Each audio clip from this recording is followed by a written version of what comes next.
It's our culture, our community, where tech and capitalism meet.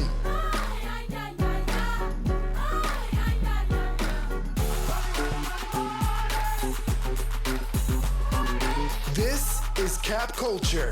No cap.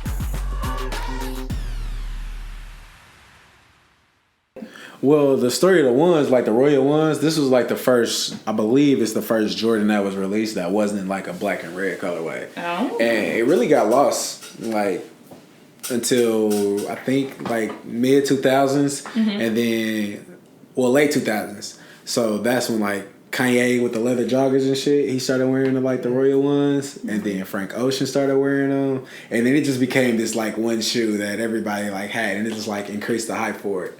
So then Nike saw that and they fucking re-released them. Because they had like originals and they had like old ones from like when they released early on the first retro. And they ended up retroing them again. How many, I was looking in this little TED talk that you sent us, but how many shoes have they re-released? Like, yeah. do they re-release one shoe? Like, exactly.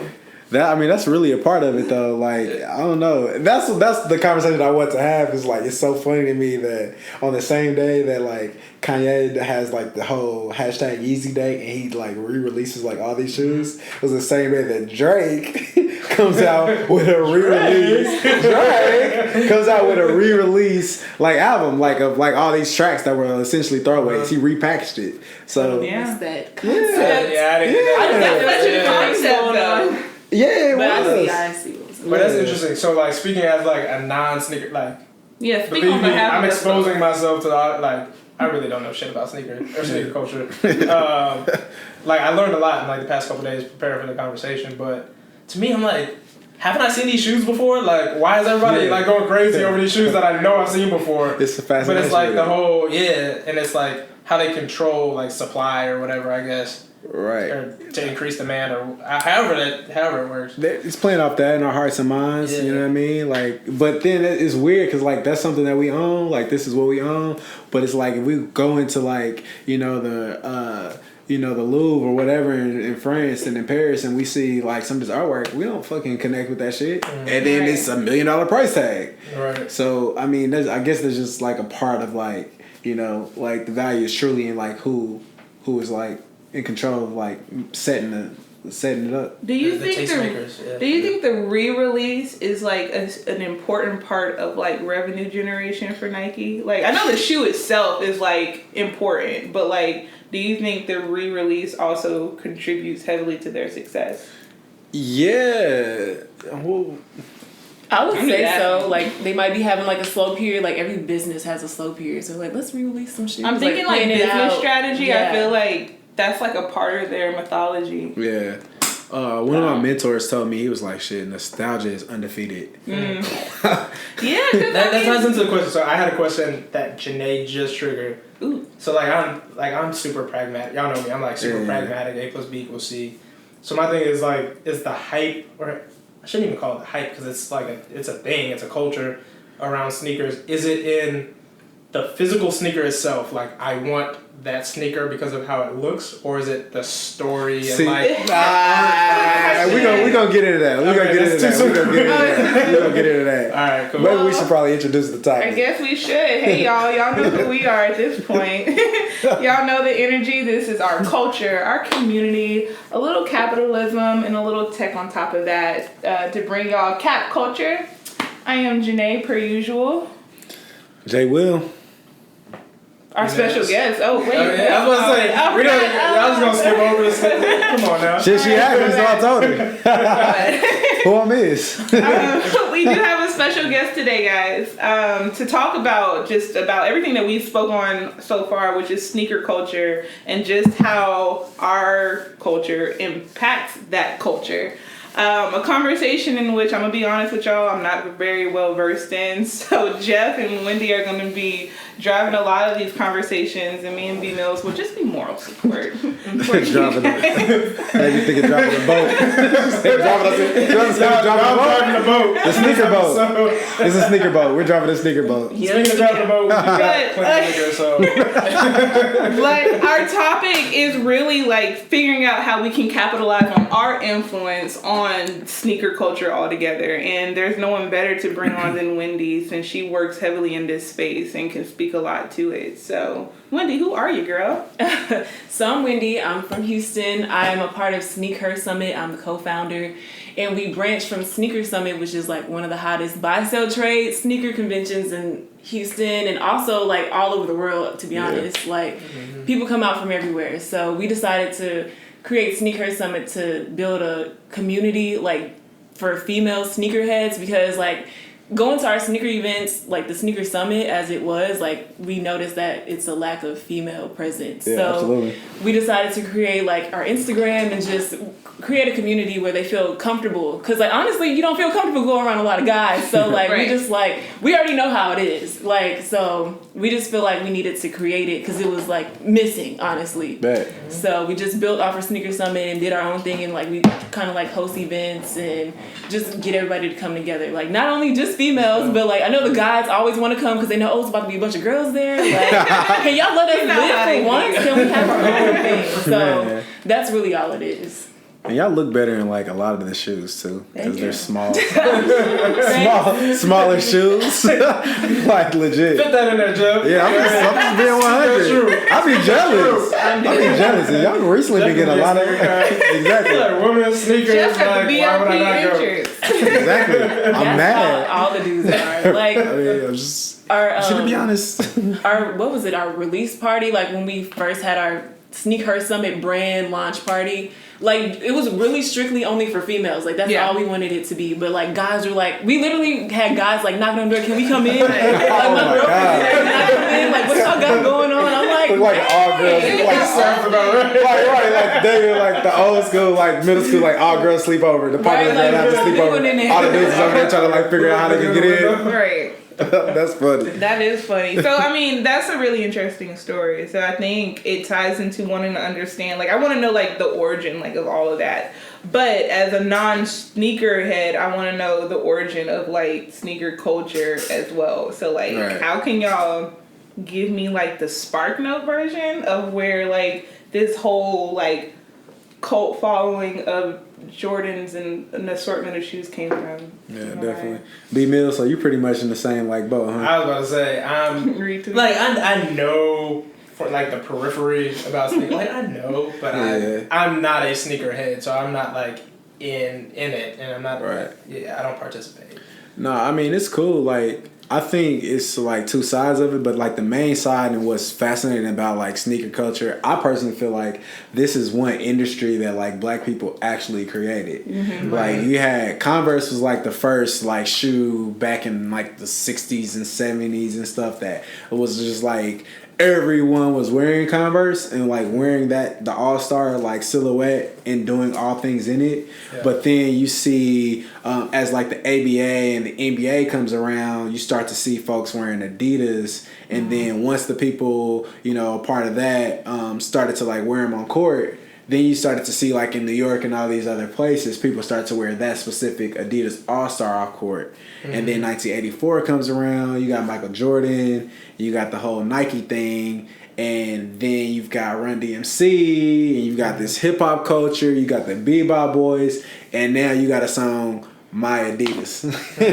Right? And it like just kind of sets the stage for like this intersection of like music, pop culture, street culture, black culture, and then sneakers. So, you know, historically speaking, like we as people, as a society, we were wearing shoes to fit a specific like need. It was like function. Yeah, it was all about function. Function over fashion. Yeah, it was function over fashion. And then it's like, I don't know what, and maybe you can speak to it a little bit. I don't know what it was about the 80s and like this emergence of hip hop. And I think that's probably like hip hop and sports, you know what I mean? Like really like made an impact on like how we saw sneakers, where it was no longer, all right, this is a basketball shoe, it's a bulky shoe, it's a heavy shoe, I'm wearing to play basketball on a hardwood court, to now it's like you seeing them in the streets with like jogging suits. Right. And now like we're just like wearing them casually to make a statement. Right. I feel like maybe I was thinking about that. I was like, maybe like music videos, like when you see a celebrity wearing something, you like, I need to get those. Or it's like somebody you idolize, like you want to get it too. And like even with anything like that a celebrity wears or rocks, they're like, you just gravitate towards that. So maybe like music videos or the high influence of people back then. So we can agree it's probably a lot to do with like our music that helped create this. Yeah. It's almost like influencer marketing before that was a thing. Like Before social media. Yeah, like Run DMC wearing these Adidas and they got this whole song like let me cop some. Like, wouldn't that be considered like do we start influencer marketing? Like I saw your eyes on I low key felt like that because like 1984 you got Michael Jordan, he's a rookie straight out of North Carolina. Nike is on the brink of like, I don't know what we're doing, we're a running company, and they were like last resort. Jordan wanted to be a part of Adidas. Adidas was so tight. Jordan, like, you know, we're looking at Jordan from, you know, with the benefit of like the past, but at that time he was just like the next best player. So he was a free agent. So Nike like backs up the Brinks truck for him, and he's like, look, I really want Adidas, but all right, like we're gonna give this a shot. So they give him a shot, and like 1984 comes around, his rookie year, and the first shoe that they come out with is a shoe that freaking does not even meet the dress code of the NBA because it was lacking some white. So it's kind of funny. The irony of it, right? So Nike, instead of like saying, no, we're not going to, you know, move forward with it, they said, I'm going to pay your fines. And they turned that challenge or that problem into like an opportunity. So they come out with the band commercial. So then they have this commercial where it's like Jordan, young Jordan, you know what I mean, sweaty, wearing his red, black and red, looking like a superhero dang there, like with a basketball, and then he's wearing the shoes. But as they zoom down, like the camera's like following him down to his shoes, and then when they get to his shoes, they put like a black bar over him, and they're telling the story about like Nike said that Jordan can't wear these on court, but lucky for you, you're not in the NBA essentially, and you can wear these, so you can wear them. And then it just cut. And apparently, because you know I wasn't there yet, you know what I mean, people went crazy, and like they sold so many shoes, right? So like I think that is like when the art of like storytelling really got into it, and they leveraged it to like compare, you know, from like the sports aspect to like the lifestyle thing, and then boom, Run DMC comes around. My Adidas free. I mean, I don't even think they have a deal. No, they didn't even have a deal then. No, they didn't even have a deal. Promo, Then at a concert, they had people like putting up their Adidas. Like, we got to show that footage like on our story, because that's crazy. Yeah, right. Like they literally had everybody in Madison Square Garden holding up their Adidas That's at their concert. So talk about impact. I was just looking at their net worth just because I'm interested. They're worth $137 billion. And it's crazy because I'm curious to know just how much of that came from the investment in Michael Jordan. Like, just letting that go as far as it possibly can. Man, it must be a lot, because I feel like, you know, with Jordan, Phil Knight, like any chance he gets, he's talking about like Jordan and like giving him credit. Yeah. So it's one of those things where, I mean, he didn't get enough back then, but it definitely, like, he's aware that Michael Jordan kept him afloat. Right. And then even talking, okay, so like we can understand how like Nike kind of found its footing, but Wendy, how did you find your footing when it came down to like this entire concept of being passionate about sneakers? Really just, I don't know, like definitely people watcher, Yeah. probably since I was little. Like, and that's probably kind of where my like love for fashion came from. Like, I always cared about what I wore. Yeah. And like even now, I guess probably back then, like you look at the shoes first to see what kind of person they are. Like, where you come from? Oh, you that person? Oh, you so look at shoes first? Make sure you ain't got no retros on. Like, what's going on? I don't know, but I feel like kind of started young, like seeing with Air Forces, people with Air Forces, and like knowing that my mom wouldn't buy me any. I'm like, dang, these are the cool shoes. Like, why couldn't you buy me any? So I feel like that's everybody's story. My mom would not buy me this pair of shoes, so I had to wait till I was of age to get it myself. Because they were kind of high back then, you know. So I feel like that's probably what it was. Do you remember like all the prices for all the shoes when we were growing up? I just know that they were more than what my mom was willing to spend. Right. If it was over $80, she wasn't getting it. I think Air Force Ones were like $100, and my mom was like, "No." I was like, "What the heck is like $20 more?" Like, geez. High tops, I think high tops was that, and then low tops were like $84.99. Yeah, around that range. But she was like, "If it's over 80, I'm not buying those shoes." So it's funny to me, like hearing the conversation that we're having now, and like the conversation that we had before. It's like, we keep saying sneaker culture, but it's really like kind of a community of people that like would wait up for the releases, or like would wait in line to like buy them at like Foot Locker, Finish Line or whatever. Like, because I saw it, but I wasn't a part of it. But like, if you guys were a part of the community aspect, like what was it like waiting for like the release drop, or like waiting in line? Like, have y'all ever done that? Like? Y'all ever sat in the tent overnight? And No. I've never. So you haven't? No. I just knew you would have had a that story. was too much work. It was too much work. And I'm a girl, and it wasn't safe. Like, every time like you'll see a release, it was always on the news. And like, this is a male-dominated industry. Yeah, and like my brother's into sure. sneakers now, but he wasn't back then. So it was like I would be the one that would have the idea to go get some shoes. But I'm like, it's too hard. Like, he don't even know why I'm out here. He don't know why we out here. Like, it just doesn't make sense. My mom's like, you're going to go camp outside all night for some sneakers? Like that's stupid. Yeah. Like, so Houston was a I big just didn't city, even too. really make it a thought. So I was like, I'm going to let y'all get what y'all can. Right. If I catch it at the store, then I do. Then that's that. What about you, Jeff? I definitely did. I definitely camped out, but like not in like a tent or whatever. Like just for in a couple Indianapolis, hours. yeah, it'd be like for like if you know the store's open at like 6 or 7, so you get there about an hour and a half early, and then it'd be a whole line outside or maybe inside the mall, and then there's like multiple stores that they can direct you to or whatever. Because in Indianapolis, like it was a big like sneaker. I mean, we were 2.5 hours away from Chicago,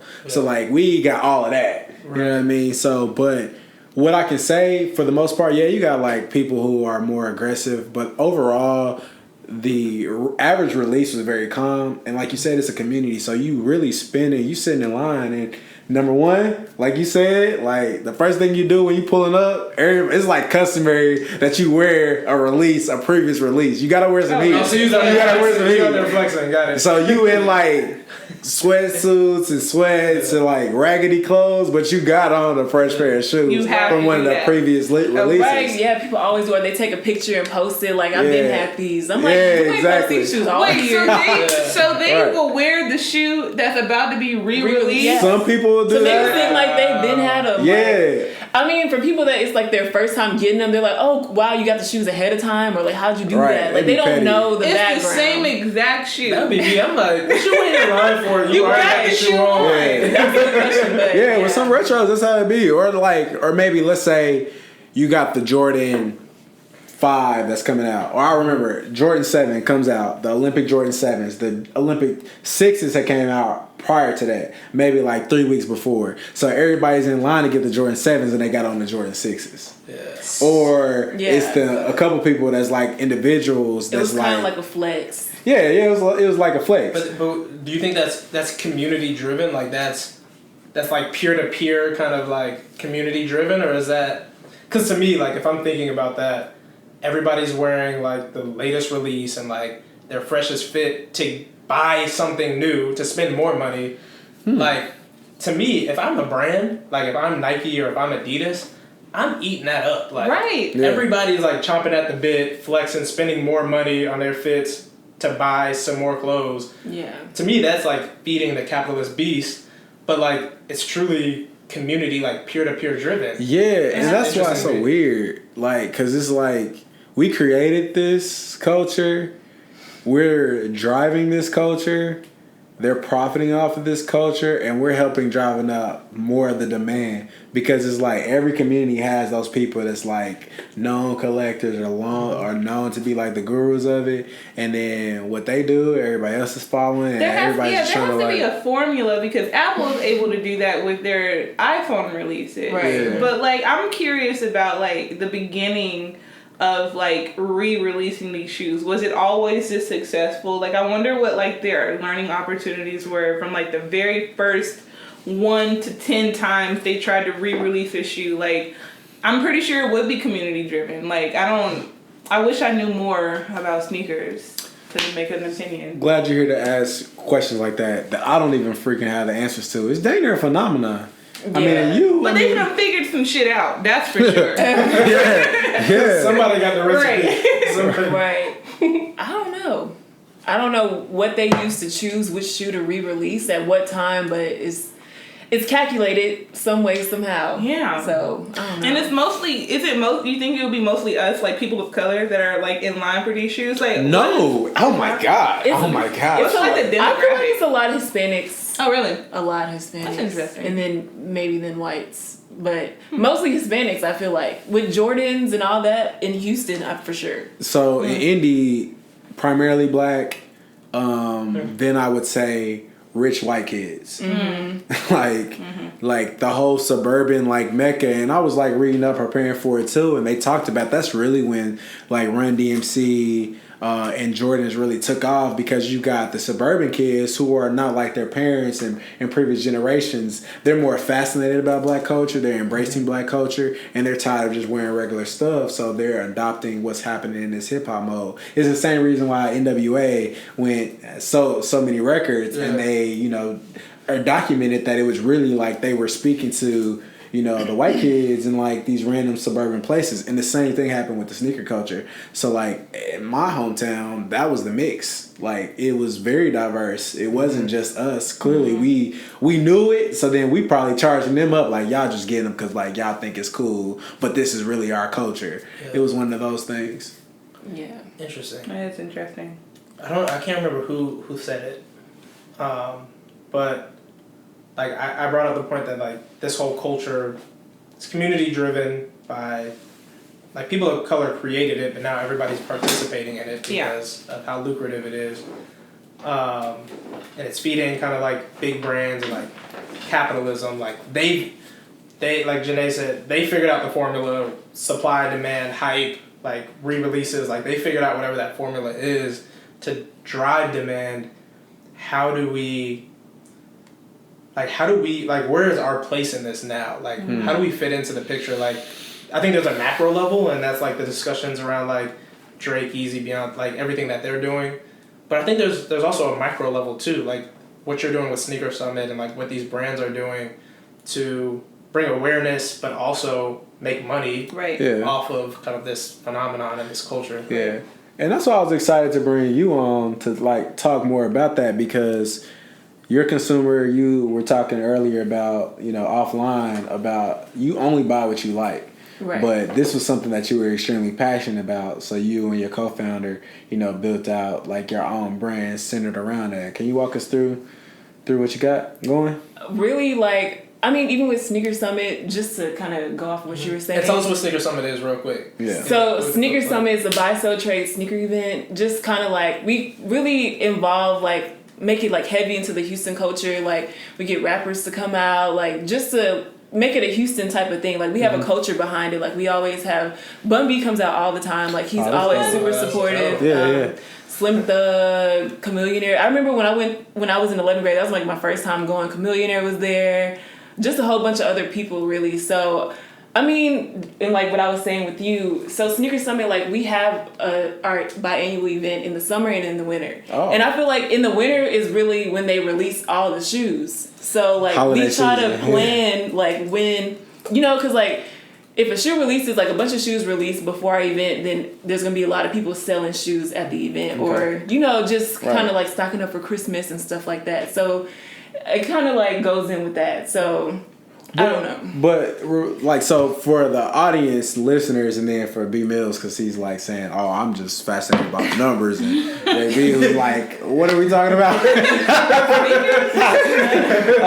What is a SneakHerSummit? And like, how does yours fit like into the mold? Wait, hold on. Let me give my assumption of what a SneakHerSummit is. Go. Right. Okay. You walk into a convention center, and it's nothing but like an expo.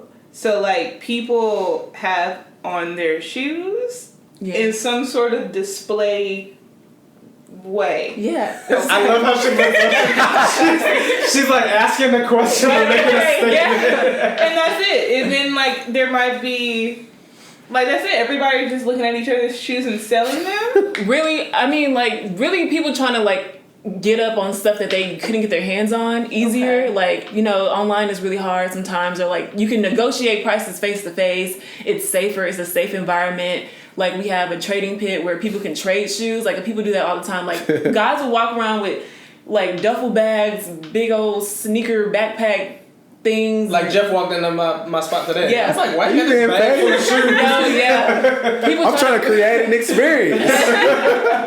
My bad. People try to bring like wagons in this whole like bringing their shoes, but I'm like, but we don't allow wheels. So people try to like bring anything that they can to buy, sell, or trade the shoes. Like something that they didn't have in Buy, their sell, trade. yeah. Okay. So stuff they didn't have in their collection, or just getting rid of shoes that they have. So that's kind of what we did. Like, Are there any other like elements to a summit like this? Are there speakers? Are y'all sitting down having conversations? sometimes, yeah, we've had people come from, I can't remember. It was the Jordan Academy, I think. Okay. Yeah. Pencil. Oh yeah. Dang. Oh, Okay. That's dope. Slipped my brain. Yeah. So we had I think they were the winners of Pencil. Yeah. And they talked at a panel like about a year or two ago, like just saying like, you know, their experience, and like a lot of people kind of like tuned into that and stuff like that. Sure. Yeah. But we try to do a lot of like market research by going to like other events and just Right. checking it out to see like what's the thing to do. But for sure, like having a panelist or influencer so that people can like kind of relate to Right. what's going on. Yeah, so I'm hearing two like things. So one is like a summit is really like just a call for everybody that's passionate or like a part of the sneaker community to come Yeah. together, experience it, talk about it, but then also network, right? And then like benefit from it, you know, whether it's enhancing their collection or their assets. Because I mean, at the end of the day, at this point in time, it truly is an asset, right? So the buy, sell, and trade thing. So it's like a marketplace, and it's interesting. It's fascinating because like that is so like that's a part of like that's been embedded. That's a very how could you put it? Like it's a very simplistic way to like look at, you know, commerce. It's like, all right, I'm coming with my assets, you got your assets. Let's see if like, we can trade it. It's fascinating. Being a sneaker. Like people really be trading. It's like, bro, I'm look. All right, so you got those ones. All right, cool. I Right, got the the values, Yeezys. like, gotta make But sure. it makes I don't sense know. because like listening to that TED talk, it just sounds like the way that shoes in current day are being traded and sold and whatnot. I mean, like you don't have any real way to like validate like the authenticity or like fact check prices or price match or whatever. Like it seems like a summit makes a lot of sense because it seems like a lawless hobby for Right. people, and like putting a summit together adds like more structure because thinking about like the idea of like a commerce stock market, I feel like this is like a good like step in the direction of formalizing and structuring something that's structureless. Right, so that's why we went and built our store, SneakHerSummit, which is in Houston, that a lot of people know about. It's off Shepherd Say that loud. in What was Houston. that? SneakHerSummit off Shepherd. I wanna make sure the 3814, audience I isn't remember confused. actually. Because it sounds like sneaker, but it's sneak No. or sneaker. Yes, before you went too far. Okay. So SneakHerSummit was founded like 16 years ago. It's been a buy sell trade event created by Brian. So I went in 11th grade. It was like SneakHerSummit was like the thing to do every summer. Like every summer they have it in the winter, but I always went because it was high. Like it just made sense. You outside, wear your kicks, whatever. So I like always wanted to go. Then I finally like, you know, had to get my own money to go to the event, and I finally went in like 11th grade with my friend, and that's when I got like my first Air Max 95s. But really, yeah, like he created it just so like, you know, it's a community, a safe community for everybody to go to. And then with the store, we created that in 2016, and I helped them build that when I was interning, like when I was in college to get credit. But that was like the best internship like ever, like because I still work with them now. Like I benefited so much. Like look where I am now. If it wasn't for them, like I wouldn't be sitting here with you. Like just That's imagine. real. So we built the store like just for people to come in, and we authenticate the shoes, like, because we have the real thing, and then it's easier if somebody brings in a shoe to sell, we check it out, and then be like, hey, this is fake, or hey, this is real. So that's kind of how we do that. Yeah. Because y'all the fact checker. Y'all. I mean, if we have it, it's easy to check it. Or if like somebody that didn't knows about shoes, like it's easy for them. That to do makes a lot of sense, and I'm thinking about like how people who are also interested in making some serious money in this space could use that as like a uniqueness factor. Like a lot of people literally just buy the shoes, and as soon as they get the shoes, they come straight to SneakHerSummit to sell it to make some money. Yeah. So and that's why people are like, why are y'all so high? So it's an 80-20 split. Like we get 20 and the consumer gets. Oh, at the event? Yeah. So then they don't have to pay. This is at the store. Okay, at the store. Okay, yeah, consignment shop. Yeah. Yeah, so we get 20% of that. So that's why the price is kind of higher, so they can actually make money off of it. Yeah, so that's the only reason that's how it is. I love it. But it's really like, it's crazy. Like when I was working there, when I was in Houston, like people would come from all over the world, like typing in just sneaker store and like SneakHerSummit will pop up. And people from Mexico, different countries like London, Tokyo, Japan. Yeah, when I typed in sneaker Houston, SneakHerSummit is the first thing that came up. Great. Yeah, I love it. Thank you, Google. So, okay, so we're talking about, so I like how you brought up like the 80-20 split behind it. I think we started talking about like the buy, sell, trade aspect. So now we're getting into like what I'm interested in is the money. All right, so you're passionate about it, but then let's talk about the money. The passion and the community and the culture. Cool, let's talk about the money. So, and Janae brought up the TED Talk. We'll make sure that we add the TED Talk to the guide that okay, it's really good. with. Yeah. But I can't wait to talk about that too. What I was fascinated with is the pure like resale value. Bro! As you see the people from the resale value. $1.2 billion. So let's talk about that. Let's talk about like, so there's people that like to collect sneakers because of the sneakers themselves. There's people that like to collect sneakers because they are an asset and like the revenue the asset increases over time. So let's talk about that. Like, can you explain the resale value of sneakers, what that culture kind of is? Stock. We can even get into StockX and like some of that type of stuff. Y'all both hit the. I got something to say. Y'all both hit the snack. Go ahead. So like, all right. So it really like this whole thing has been going on since like. Probably forever, but primarily I think it really got popular when the news started talking about the value and like what's happening on these holiday release dates, and Nike changed up the strategy where it was more exclusive, so like shoes were really selling out. And when the lines and the camping and all that other stuff started happening, I can remember like for the DMP package, which is the Jordan, it was the DMP package, so it was the Jordan 11 and the Jordan 12 that came out.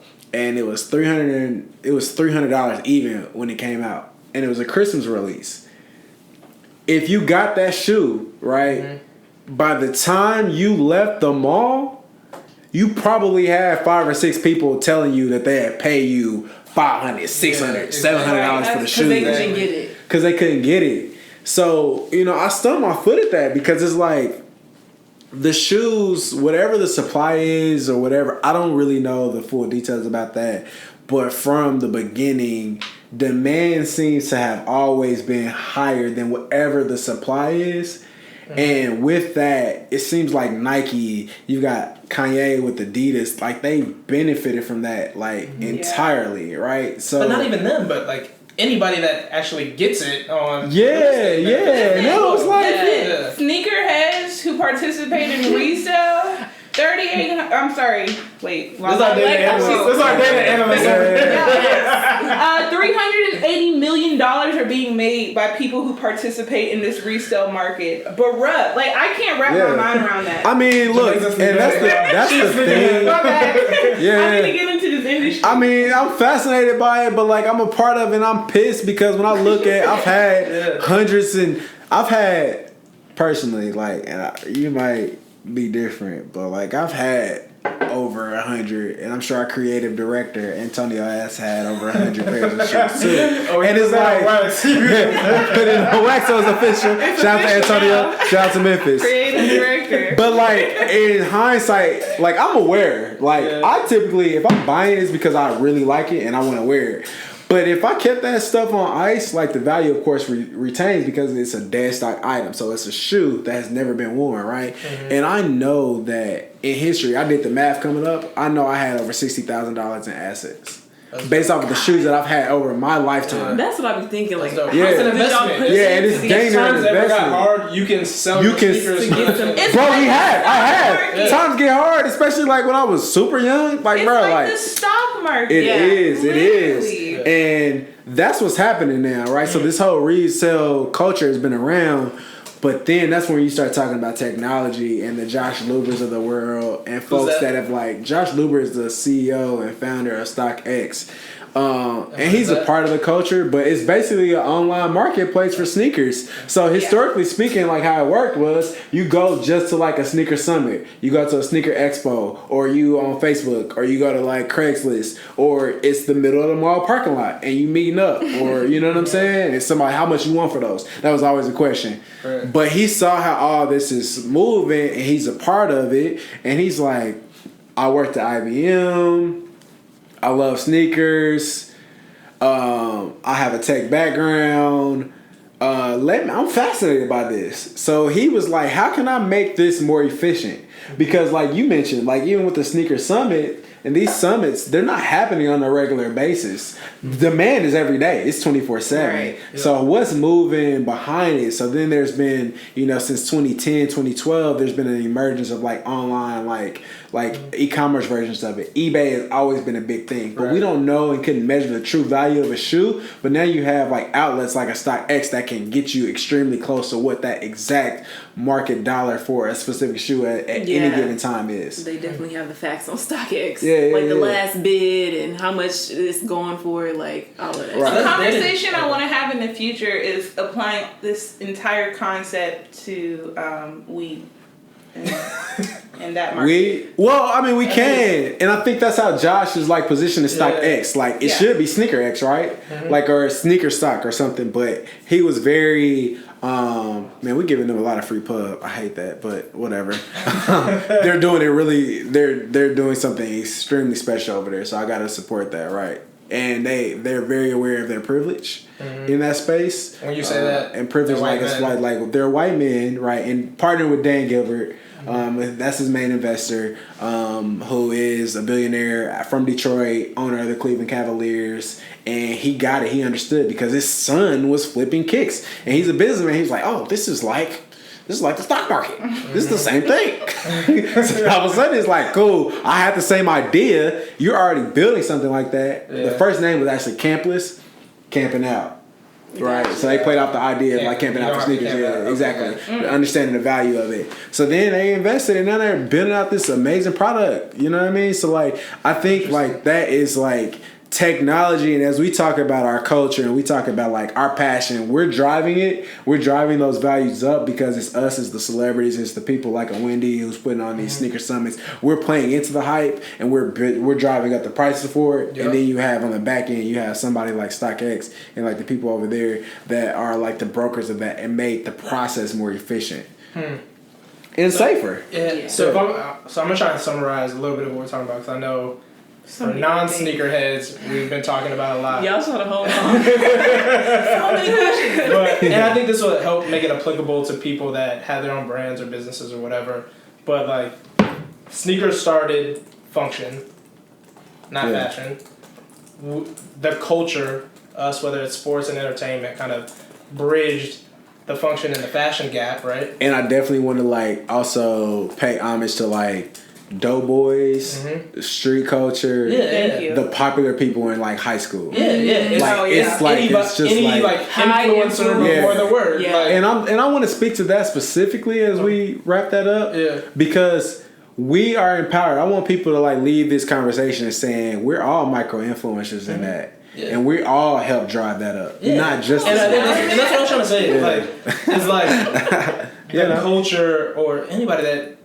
I don't call it sneaker culture, but really primarily people of color created kind of the space around like what is a cool sneaker. You think about like My Adidas and Run DMC, like we talked about. We talked about the Adidas getting into the NBA, and then it became more of a community-driven kind of experience. We talked about that, like peer-to-peer, everybody wants the latest releases. Everybody's kind of showing out. So it started as a community type of thing, and then brands became aware of that. Mm-hmm. And then they started to like play with the supply and demand levels. How did they become aware of that? Who was sitting in on their table to have like their ear to the street to be like, yo? You know, you gotta do the seed. Like, all you need is some eyes, right? Or their kids are probably... Oh, their kids. Yeah, it's the same with like rap. Yeah, you know what I mean? Because the people that are up there aren't the ones knowing. It's like people that they know that knows what's going on. Think about how our moms talked about it. Even your mom like, you want to pay $80 for these or $150 for these? It's just some shoes. Right. And if your mom was the CEO of Nike, she's like, oh, you can pay that much for those? Let's start playing some games, right? So then they started playing with like supply and demand levers. So it's understanding the community, like what the community wants. Then it's starting to like understand, okay, what supply and demand kind of like ratio do I want?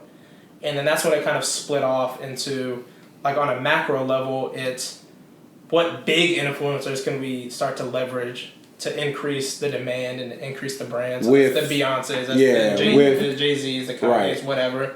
And that linear path started as sports influencers because how product was pushed was typically through that lens of athletic celebrity stuff. And then we started to see the power of non-celebs with like Run DMC. Yeah, like started late to take 80s off. into the 90s. Into the 90s and yeah. But like in a parallel aspect, that's when the micro influencers, and I'm gonna call you a rising like you have the Wendy's that are like building brands around the culture. Like exactly. Okay, we also see the supply and demand. Let's create a space to buy and sell because we know that there's money there.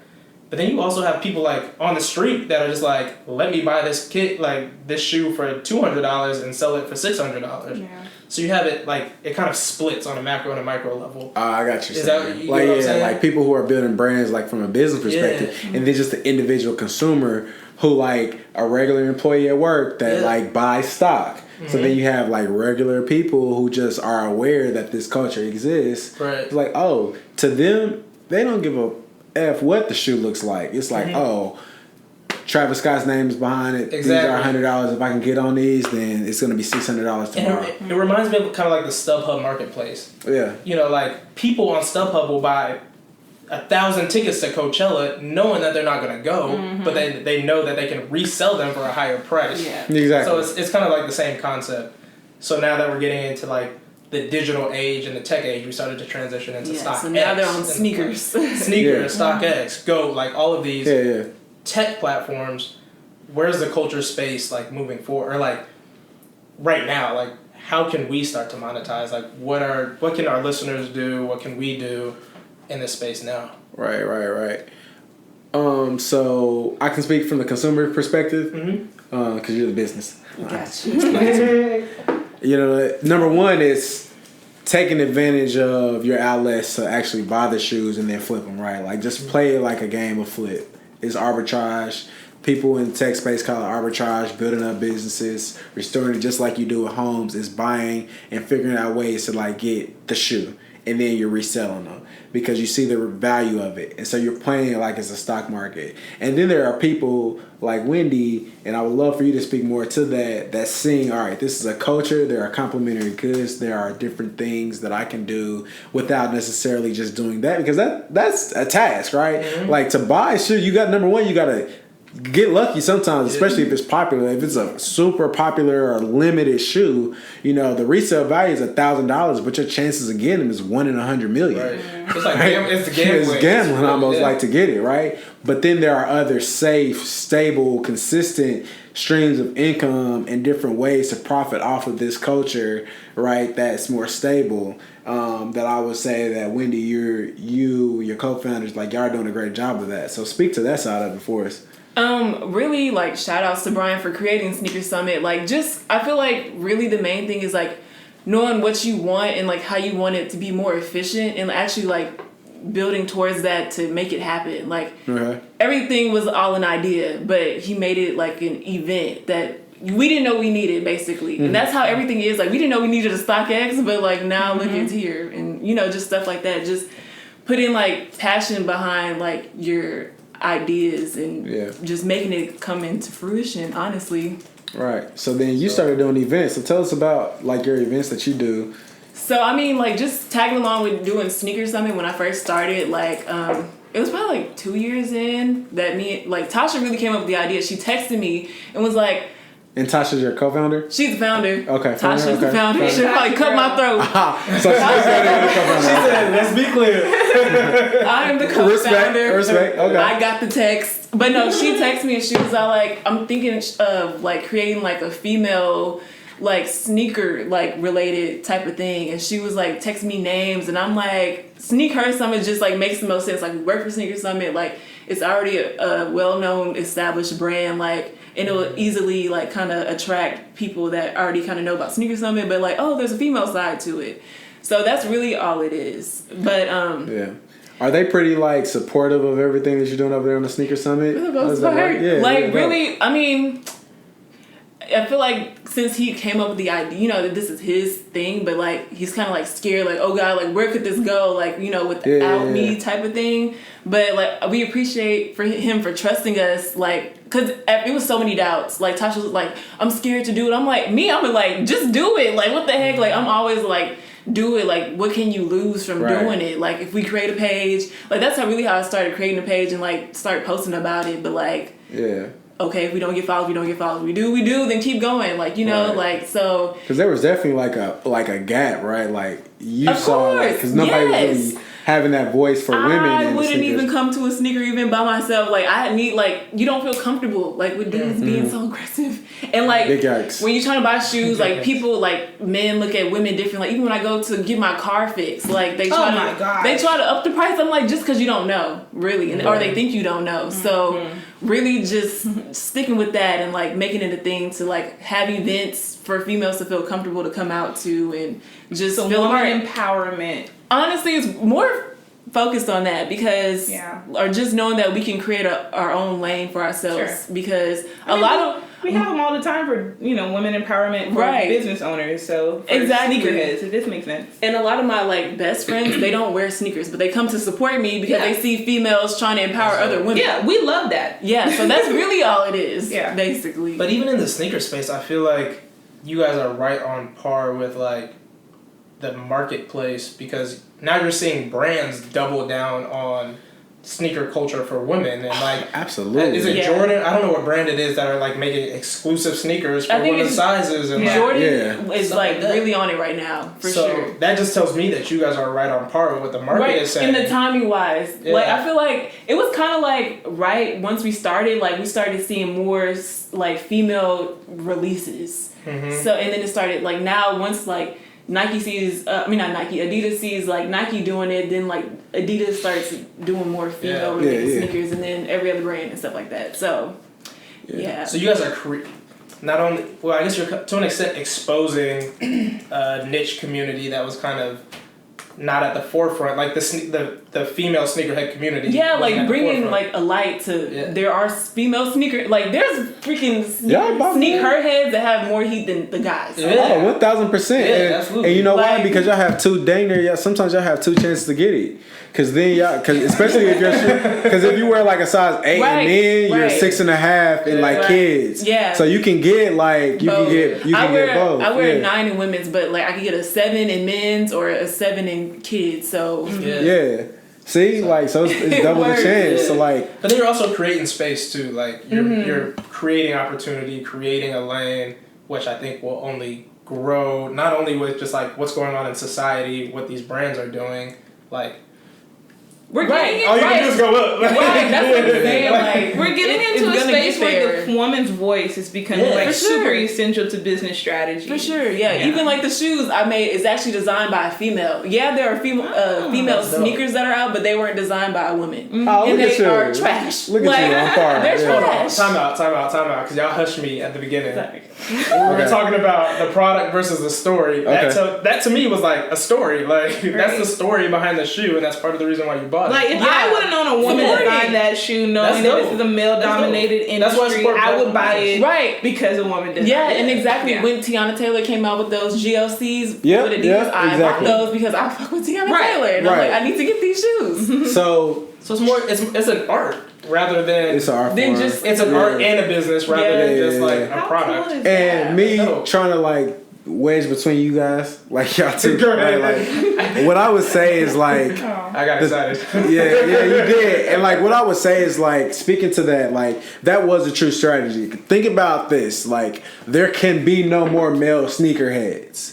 Right, but there was. So, what do you think? Like, number one, that means you got to create new ones, or you got to speak to those that have been like balanced out. So, like, a Nike strategy and Adidas strategy recently has really been centered on like Michael Jordan doesn't resonate with like Gen Z, right? So, like, you got to get the youth, right? Like, you got to get the youth. Well, I got like, a they good rock with look like a on Steph Curry. Gen Z in the workplace. Yeah, That's the Gen name of Z, the book y'all yeah. should read. It talks a lot about how they are so impactful to business strategy for up and coming companies. Right. But then you've got like, honestly, and I feel like we undermine so much, especially men when we're at the table, the value and the influence of like women in these spaces, right? Like, remember college? Like, there was I remember college. Like, it was like yoga pants, like J's or like Uggs and all this other stuff, and it's a whole like different thing. And y'all created athleisure, so like athleisure It existed. wasn't a thing yet until Yeah. they start seeing people are going to. I really feel like it started with college. Like people Yeah. are comfortable with wearing workout clothes or comfortable clothes to class. Like, of course, it didn't Right. happen in the workplace, but then it's starting to emerge into the workplace. Yeah, Now so you it's see like people wearing sneakers to work. I wear my Like, sneakers to work all the time, and I work in corporate. Like, Right. Because it was like, so y'all were wearing like Uggs, right? So it's almost like a conversion. So like girls were like wearing Uggs or like Birkenstocks or like sneakers or like shoes like that. And then the guys wearing like sweats and then like shoes like Nikes and like stuff like that. So then as like fashion trends changed and it became more tailored and like athleisure became like a true fashion segment, you're seeing like, okay, so the guys have already been doing this. My sales are fairly flat. Like, what can we do? And it's sad that it had to come to that for them to like really speak to like the female audience, because like y'all been driving this from jump. period. think about Yeah. like Lululemon, Lululemon. athlete or whatever. It's And like, Nike is definitely like in IP. Like Nike Yeah. is definitely like reimagining their women's line in But they're that late to space. the game, and they're compared late. to like Exactly. Lululemon and these other Exactly. brands that saw what you just saw way ahead of time and said, okay, well, we gonna make an athleisure store like Right. for women. That's why we created SneakHerSummit, because I feel like they forget about us. Like, Yeah. Right. we are actually wearing this stuff. Like, we've been doing it, and then y'all finally want to catch on. They Like, don't have the right people sitting at their table. They if you don't. ask me. They Like, literally don't, They could and have had that's- that information and that insight way sooner had they had the right people. That's facts, and that's why I said like JB's Talk your corporate diversity.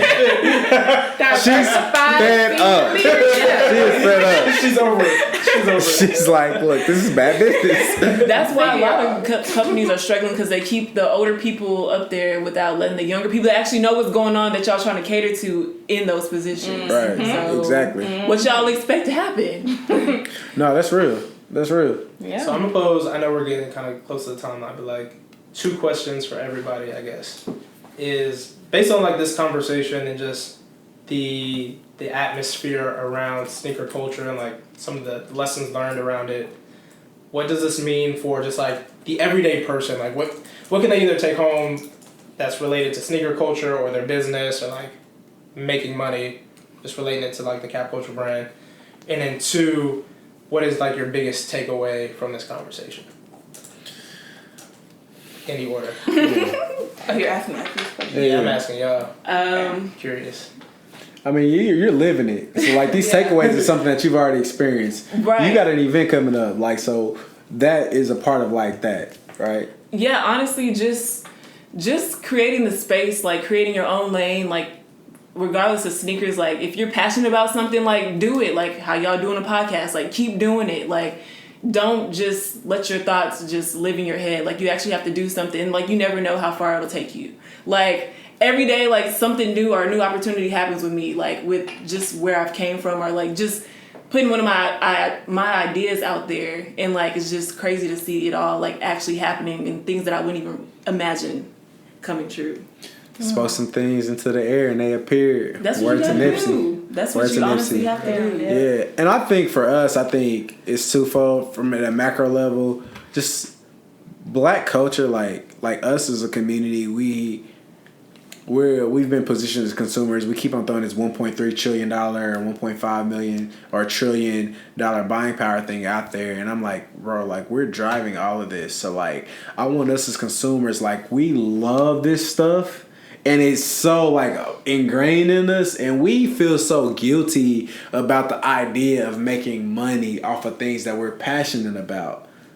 That's across the board. And that's across the board. You know what I mean? Like, bro, like we gotta turn on this switch. We just like, let other people do it for us. Yeah, we gotta turn it on. I'm like, LeBron, them, you see the NBA right now? Like, dudes like love to hoop, and now the NBA is literally making billionaires, right? Mm-hmm. And we are driving that culture. The NBA wants to be like the streets. They want to be like the everyday folks. Mm-hmm. And we have that culture. I just want us to like say, look, if you're passionate about something, bro, it's okay to make money off of it. You know what I mean? Me personally, I flip, and I was so anti like flipping. And I was like, hold on, bro, like, I know I love these shoes, but like I'm about to be 30. Like I gotta start thinking about this from two different lenses. This is my passion, but there's also ways that I can monetize it because I understand it more than other people, right? So shoot, I flipped my first pair on StockX. I got them Travis Scott lows. I remember where you bought them. Yeah, exactly. I remember where you bought them. Yeah. Look, I got them for $140 by Tuesday. They hadn't even made it to my crib yet. Mm-hmm. But by like Monday night, actually, I had sold them for $600. Wow. You know what I mean? Think about that return. You can't get that on the stock market. You can't get that in crypto market. That's like 2 days. I'm talking about in 2 days, I flipped a pair of $130 shoes. After tax, they were $140. I flipped them for $600. Yeah. They cut me a check after fees and taxes and all this stuff for $124. Like this is, and when you think about that, that is a low entry point. Yeah. Some of these shoes, like some of these dunks that come out, it's $80. And that's a guaranteed return on investment. It's a guaranteed return on investment. And you talked earlier offline about like how that then converts into other things. You can invest into your other passions. So even if you're not in like sneaker culture, like this is an opportunity that you can see. This is a low investment. This is a low entry point into like investments in a way that you can take this one small commodity and then you can flip that into something else. So if you can get approved from a credit card, if you can get a loan, or you can do My this. mind is like, yeah, right now. right. So much like it's treat this like artwork, right? It's something that only as it gets it's going to be worth. How many people are trying to learn like Bitcoin, right? And when like Forex, they could just flip some which is shoes. lucrative as well. Yeah, but like I can flip some shoes in a day and already match what you're trying to make in a month. Like that's wild. And what's so weird about it is, I think as the community, we help drive that demand up. Yeah, absolutely. They don't want it if we don't want it. Yeah, exactly. They're looking at Black Twitter. They're looking at whatever. Sure. They're seeing all of this. You just took my point. But that I'm sorry. Nah, you good. That means we're on the same wavelength. Yeah. What about you? Oh boy, I've been trying to think. Like, As somebody who's not like in it, like what's something that you're like a takeaway or whatever that you like see and you're like. I mean, I'm blown away by the data. One, so trying to think about like a key takeaway from me. I'm